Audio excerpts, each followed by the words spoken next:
नमस्कार, आप news for nation देख रहे हैं और मैं हूं आपके साथ युवराज। जम्मू कश्मीर में बीते 2 दिनों में बिहार के 4 श्रमिकों की आतंकियों के द्वारा हत्या कर दी जाती है। इसको देखते हुए सीएम नीतीश कुमार इन चारों श्रमिकों के लिए 2-2 लाख रुपए मुआवजा देने की बात कहते हैं, मगर अब सीएम नीतीश कुमार का यह फैसला विवादों में घिर चुका है, क्योंकि आतंकियों द्वारा मारे गए चारों श्रमिकों के लिए नेता प्रतिपक्ष तेजस्वी यादव ने आवाज मुखर कर दी है और साफ कहा है कि इन श्रमिकों के परिवारजनों को 1 करोड़ रुपए मुआवजा की राशि देनी चाहिए। सुशासन के सारे दावे धरे के धरे रह गए हैं, क्योंकि बिहार से बाहर जितने भी बिहारी श्रमिक जाते हैं वह रोजगार पाने के लिए और अपने परिवार का भरण पोषण करने के लिए ही कमाने जाते हैं। अगर बिहार में रोजगार मुहैया कराया जाए तो इन बिहारी श्रमिकों को बिहार से बाहर जाने की जरूरत नहीं पड़ेगी, मगर जिस प्रकार के हालात जम्मू कश्मीर में फिलहाल बन चुके हैं वह बेहद ही संवेदनशील है, क्योंकि लगातार ऐसी खबरें आती रही हैं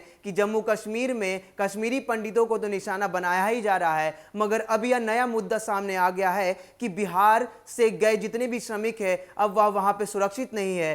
पहले ही आपको बता दें, चिराग पासवान ने उपराज्यपाल को चिट्ठी लिख दी है और कहा है कि जम्मू कश्मीर में रहने वाले तमाम बिहारी श्रमिकों और बिहार की जितनी भी जनता है उनके लिए सुरक्षा मुहैया कराई जाए, क्योंकि जम्मू कश्मीर के हालात अब कुछ ठीक से नहीं लग रहे हैं। तमाम ऐसे श्रमिक है वह आतंकियों के निशाने पर है, मगर तेजस्वी यादव ने सीएम नीतीश कुमार के इस फैसले पर उंगली उठा दी है और कहा है, यह भी पूछा है कि 2 लाख रुपए मुआवजा कहां तक सही है उन परिवार के लिए जो जम्मू कश्मीर में अपना भरण पोषण करते हैं, वहां पर रोजगार करते हैं, वहां पर कुछ 2 चंद रुपए कमाते हैं। देखिए हमारी इस रिपोर्ट में जम्मू कश्मीर में क्या है मौजूदा हालात और किस प्रकार से सुशासन के जो फैसले हैं 2 लाख रुपए देने को लेकर, तो उस पर नेता प्रतिपक्ष तेजस्वी यादव ने सवाल खड़े कर दिए हैं और साफ सुशासन को कहा है कि कम से कम 1 करोड़ रुपए राशि दीजिए वरना मत दीजिए। देखिए हमारी इस रिपोर्ट में। कश्मीर में मजदूरी करने गए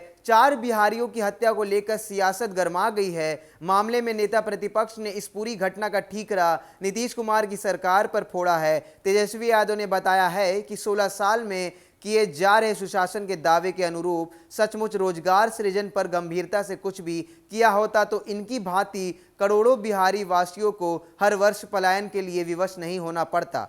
सरकार की नाकामी के कारण ही ये सभी आतंकवाद की भेंट चढ़े युवक अपने घर से दूर एक आतंकवाद प्रभावित दूसरे राज्य में रोजगार की तलाश में पलायन करने को विवश हुए। इस दौरान तेजस्वी ने मारे गए दोनों मजदूरों के परिजनों को 1-1 करोड़ रुपए मुआवजा देने की मांग की है। जम्मू कश्मीर में 4 बिहारियों की हत्या को लेकर बिहार सरकार को पत्र के जरिए अपनी नाराजगी दिखाते हुए तेजस्वी यादव ने राज्य सरकार पर आरोप लगाया है कि सभी बिहार वासियों की नृशंस हत्या के दोषी आप और आपकी निकम्मी सरकार है। अपनी सरकार की नाकामी को छुपाने के लिए आप बड़ी बनावटी मासूमियत से प्रवासी मजदूर शब्द पर आपत्ति जताते हैं, पर पलायन के जहर को गरीब बिहार वासियों के जीवन से मिटाने का कोई ईमानदार प्रयास नहीं करते हैं। उन्होंने यह भी लिखा है कि बिहार के 4 श्रमिकों को जम्मू और कश्मीर में आतंकवादियों द्वारा मौत के घाट उतार दिया गया है। कल भी एक श्रमिक की आतंकवादियों ने हत्या कर दी थी। इससे पहले एक और बिहारी मूल के श्रमिक की हत्या की जा चुकी है, जिसकी मृत्यु की जानकारी आपको 2 दिन बाद एक पत्रकार के इस विषय पर सवाल के द्वारा ही प्रतीत हुआ था। तेजस्वी यादव ने धारा 370 हटाने का समर्थन करने पर भी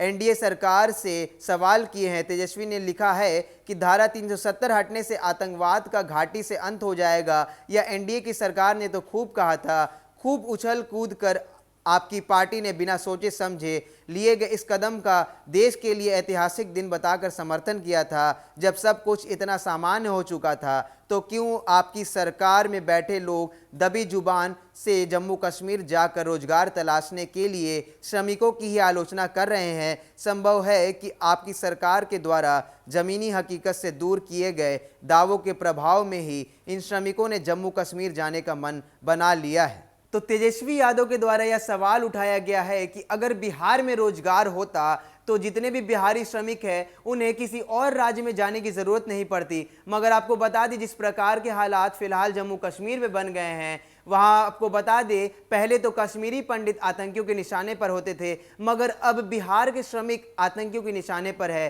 पिछले 2 दिनों में 4 श्रमिकों की हत्या कर दी जाती है। इसको देखते हुए बिहार की सियासत गरमा गई है, साथ ही साथ देश की सियासत भी अब सीधे उछल कूद करने के मूड में है, क्योंकि एनडीए की सरकार ने यह साफ कहा था कि 370 हटने के बाद जितने भी जम्मू कश्मीर में आतंकी गुट है वह शांत हो जाएंगे। उनमें से जितने भी जो कट्टरपंथी लोग हैं उनको किनारा कर दिया जाएगा। मगर यह देखने वाली बात है कि 2 दिनों में, सिर्फ 2 दिनों में 4 श्रमिकों की हत्या कर दी जानी, यह कहां तक सही है? बिहार के श्रमिकों के लिए यह खतरे की घंटी है। सीएम नीतीश कुमार को कुछ तो करना होगा। नेता प्रतिपक्ष तेजस्वी यादव के साथ साथ चिराग पासवान ने यह तो साफ कह दिया है कि बिहार के श्रमिकों और फिर साथ ही साथ बिहार वासियों के लिए वहां पर सुरक्षा मुहैया कराई जानी चाहिए। मगर नेता प्रतिपक्ष तेजस्वी यादव ने यह सीधा सवाल नीतीश कुमार से किया है कि 2 लाख का मुआवजा कब तक और कहां तक सही है, क्योंकि वे ऐसे लोग थे